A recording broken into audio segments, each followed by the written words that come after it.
जय हिंद मित्रांनो, तुमच्या महा government exam या यूट्यूब चॅनलवर स्वागत आहे. तर आपण काही वनरक्षक भरतीमध्ये विचारण्यात आलेले असे काही महत्त्वाचे प्रश्न बघणार आहोत, जे की तुमचे येणाऱ्या परीक्षेमध्ये खूप इम्पॉर्टंट असेल.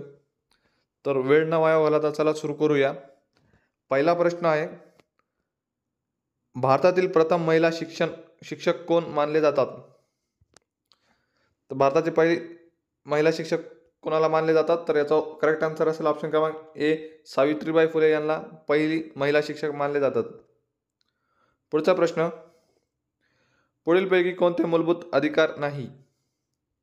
लक्ष द्या मित्रांनो, नाही विचारलेले कोणते मूलभूत अधिकार नाही.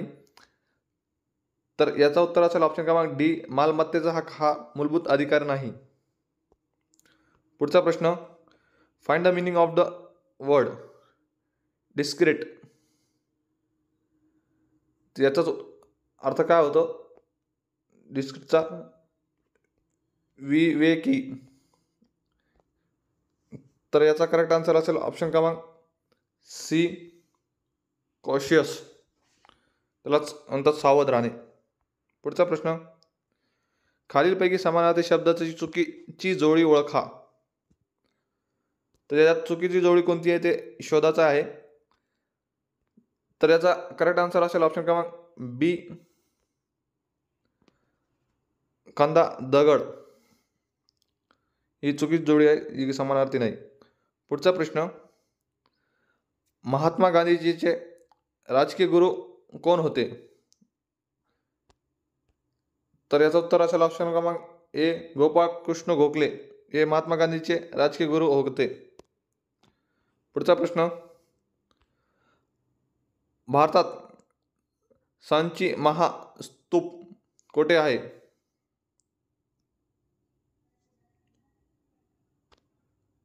तर याचं उत्तर आहे ऑप्शन क्रमांक बी, मध्य प्रदेश.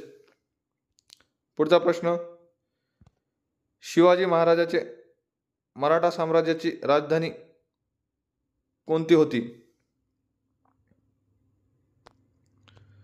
तर याचं उत्तर आहे ऑप्शन क्रमांक बी, रायगड. पुढचा प्रश्न, भारतीय चलनासाठी रुपयाचं चिन्ह हा चिन्ह रचना कोणी केली? असं चिन्ह येतात ना जे रुपयावर असतं, तर याची रचना कोणी केली? तर याचा करेक्ट आन्सर असेल ऑप्शन क्रमांक डी, उदय कुमार यांनी या चिन्हाची रचना केली होती. पुढचा प्रश्न, मालिकेतील रिकामी जागा भरा. मित्रांनो, तुम्ही पॉज घेऊ शकतात, व्हिडिओ स्टॉप करून हे सॉल्व्ह करू शकतात, थोडं लॉजिक लावून याचा आन्सर काढू शकतात. खूप सोपं आहे. तर याचं उत्तर आहे ऑप्शन क्रमांक डी, टी. काय लॉजिक लावलेलं आहे? तर एस पासून संडे, एम पासून मंडे, डी म्हणजे Tuesday, Wednesday, Thursday, Friday, Saturday, Sunday असं हे वीकचे नाव लिहिलेले आहे, जे की इंग्लिशमध्ये लिहिलेले आहे. पुढचा प्रश्न, सुभाषचंद्र बोस यांचे भारतीय राष्ट्रीय सैन्याचे रेजिमेंटमध्ये मार्चिंग गाणे कोणते होते? तर त्यांचे सैन्यामध्ये एक गीत गायलं गेलं होतं की गाणे गात होते. तर त्याचा कोणते गाणे होते? तर याचा उत्तर आहे ऑप्शन क्रमांक ए, कदम कदम बढाए जा. Thank you friends. जर व्हिडिओ आवडला असेल तर लाईक करा, शेअर करा, सबस्क्राईब करा. Thank you so much.